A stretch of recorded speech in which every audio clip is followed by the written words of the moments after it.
Okay, and welcome back to Jones Codes. We're still in our granular level basics of C Sharp and Visual Studio for you guys. And again, when I say you guys, I usually just mean for myself, or if anyone at all pops over to this page by accident, they can view this as well. As you can see from the description on my channel, I'm a newbie, and so I'm basically just creating these videos essentially for myself to look back on and also just have a running documentation of things that I've been learning over the past few months here, and actually even a little bit longer than that.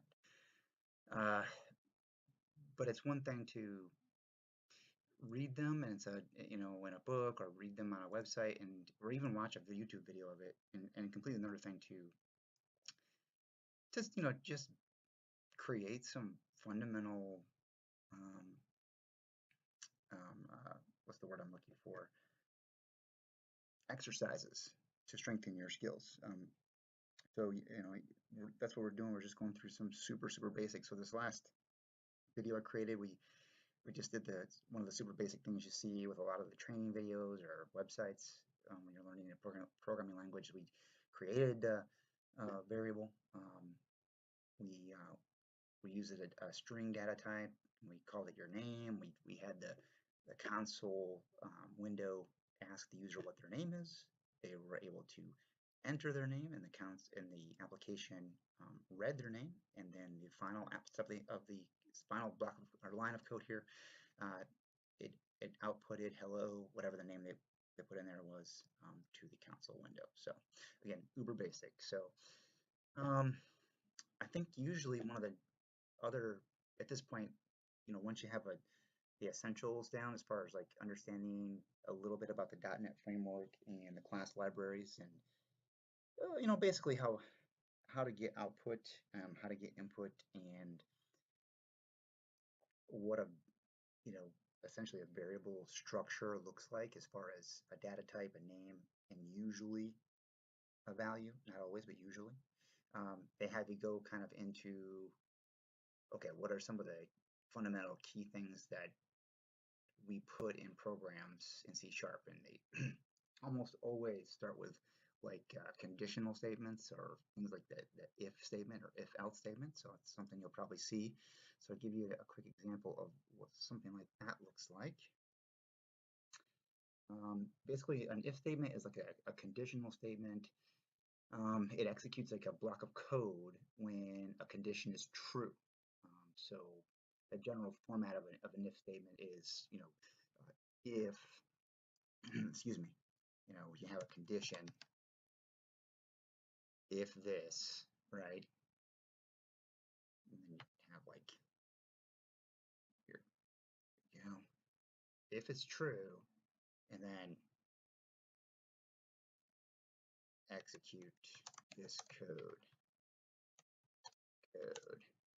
when the condition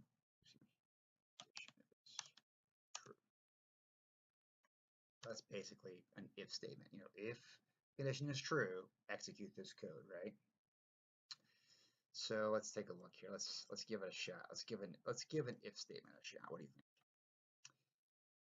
Okay, let's one of the easier ways to explain this, I think, and one of the ways I have been kind of understanding it is to use integers. So again, going back to the first video, when you look at a variable, a line that's declaring a variable, what do you have? You have a data type, a name, and usually, not always, a value. So with integers, pretty straightforward. So integer, which is a whole number. So you would use int, and we can just, again, we can call it x equals 10. So newbie to newbie, data type, name, value. Data type, name, value, right? Um, so we have x has a value of 10. It's an integer data type. We'll do another one. We'll call it y, and we'll make that a value of 7.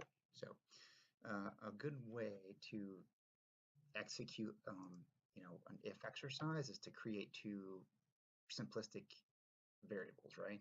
So what you do with an if statement is, you, just like it says, if let's see, if x is greater than y, right? So that's the statement that we're you know checking the condition on, testing the condition on, if it's true or not. So to execute this, we need a brace there, and then so if x is greater than y, we'll use a console dot write line.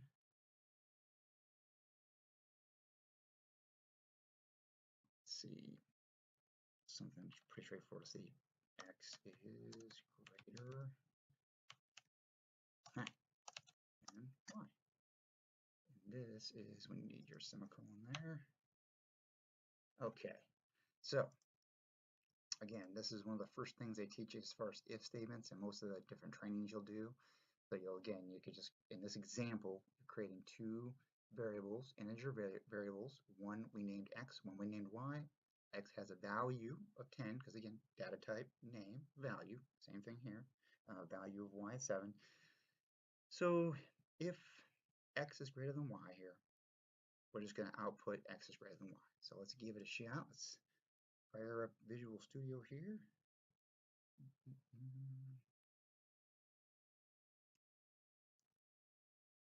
X is greater than y. So now if x wasn't greater than y, we would have had an error message there, I believe. So again, this is just showing, the program reads the code line by line. It knows that x is an integer data type. It knows it has a value of 10. It knows that y is an integer data type. I'm sorry, an integer data type. It's called y, has a value of 7. And then the next line down, if x is greater than y, write this message. And it is. So there you go.